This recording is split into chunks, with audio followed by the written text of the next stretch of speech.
this is phase 8 Saturday's workout. We're gonna have straight sets of 4 rounds. So we're gonna do 4 rounds of 25 seconds of work, 20 seconds of rest with 1 minute transition between each station. All right, so the first station we're gonna have is gonna be over here by the rack. We're gonna have bar set up in landmine position. So we're gonna have Meadows Rows today for this station. We want to try to challenge them, go a little heavier if they can with these ones since it is landmine. They can probably go a little bit heavier with their weight. So for this one, I'm going to be in a staggered stance here, 1 foot right about by the bar. The other hand's going to be on the bar. With this one, we want to make sure we're keeping our back flat, and then just is a row, so keep that elbow by our side here. So back flat, we're rowing up and back down, up and down. Like I said, we want to keep that back flat, so we don't want to be turning our shoulder when we come up. We want to keep it right in line and just be moving that arm with this one. We do want to encourage them to try to challenge themselves on their weight. We do have some lighter plates over there, so try to challenge them to go heavier if they can over here. And then this one we are switching arms each round, so they do one arm, one round, and then other arm, the other round. We do have one modification. If people have trouble with stability over here, we'll have a couple benches set up and then some kettlebells. Most people shouldn't need this, but if they have trouble with stability, we want to give them that option. So we'll have a couple benches set up over here with some kettlebells. And for this, we'll just have one hand on the bench here, and they can do this either staggered or free square. Then they're just going to be rowing up and down. This, same thing as with the Meadows Rows. We are switching sides each round. And again, this is the only if they need a little bit of extra stability. If it's a little bit too unstable, the bench will give them that stability that they need. So this is the first station. Second station we're going to have is going to be over here. We're going to have split squat, shoulder presses, a little bit of a new one. What they're going to do, they're going to be in a split squat position, so 1 foot in front, 1 foot behind. They're going to have a dumbbell by their shoulder. So they're going to start up nice and tall here. And what they're going to do is they're going to do squat down, so do a split squat and press the weight overhead. So down, press the weight overhead, and back up, down, overhead, and back up. So this is going to challenge your stability a lot. That's really an important thing here. So make sure they're engaging their core.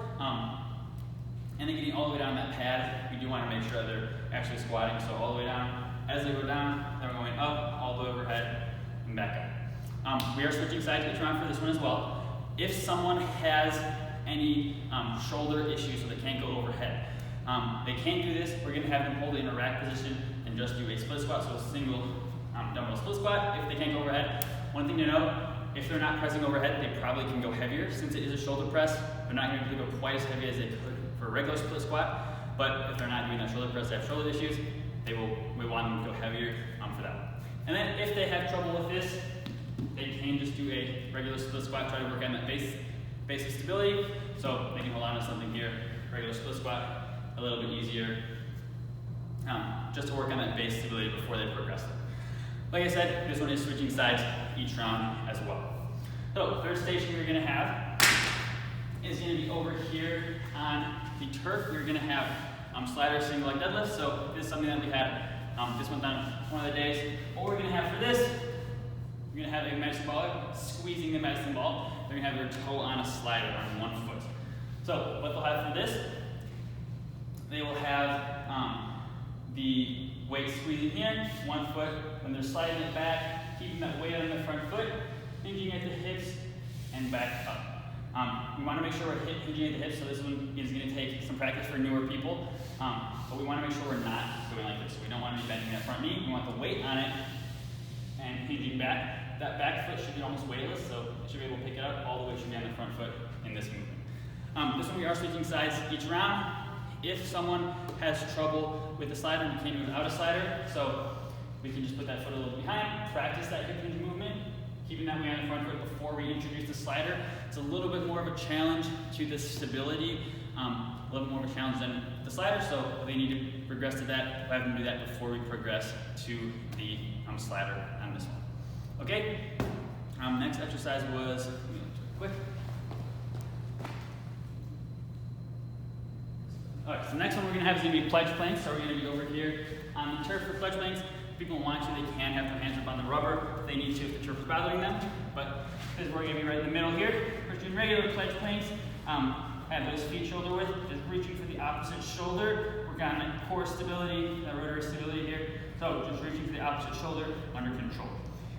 If they have trouble with that, we can do plank hand lifts. So So a little bit easier for people who don't quite have that core stability yet to try to progress, get a little bit stronger before they move on to those pledge planks. So pledge planks, and then the regression for that would be hand lifts. Then the last station is going to be over here. We're going to have single arm band chest press. So we're going to have one band with the handle against by the wall here. This is a core movement more than a pressing movement. So a little bit away from the wall here. We're going to have the band by our side. We're pressing out and back in, out and back in.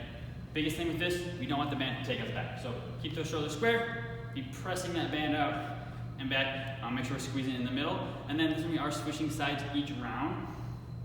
So we'll do one arm, next round do the other arm. One thing I do want to make sure that they're doing is I don't want people going over the top like this to try to switch sides, and we don't want any shoulder injuries. So make sure when they switch, they're not doing that. Good way is just to turn, so we don't want to cause any shoulder injuries. So switching arms every time on this one. Okay, and that is going to be phase 8, Saturday's main workout. This is going to be Saturday's finisher. We're going to have 2 different exercises. The first 2 weeks will be 4 rounds of 20 seconds of work, 10 seconds of rest. And then the third and fourth week is going to be 5 rounds of 20 seconds of work and 10 seconds of rest. All right, so the first exercise we're going to have is going to be crush grip curls. So we're going to grab one dumbbell for this. What we're going to do, we're going to crush the sides of the weight, keep those elbows by our body, and we're just curling up and down with the weight. We just want to make sure that they're not swinging, so we don't want to be going like this to get it up. We want to keep the body in line, and we want to keep those elbows close to our body, so just bending at the elbows, going up and down. So that's the first one. We also want to make sure we're crushing it to kind of engage that core. So that is the first exercise that we have for this finish.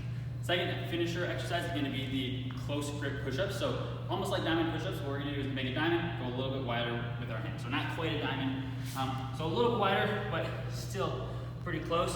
Almost like a regular push-up, we're pressing all the way down to the ground and back up with these. You want to keep the hips in line, make sure they're not sagging them at all. Again, keep those hands close and getting all the way down with these. Modification would be from our knees, so a little bit easier. We want to make sure we're still keeping those hips in line. And then the last modification would be, we would put a bar up on the rack. Now, one thing to keep in mind, you do need to set the bars up before the finisher. You can't do it before class because we do have the rows over here. So if you do need someone with a bar, you can either set up if you know someone needs it, or just set them up right before the finisher. Just put one bar up just in case. But that is something to keep in mind when we're setting up for this finisher. And that is the finisher for Saturday, phase 8.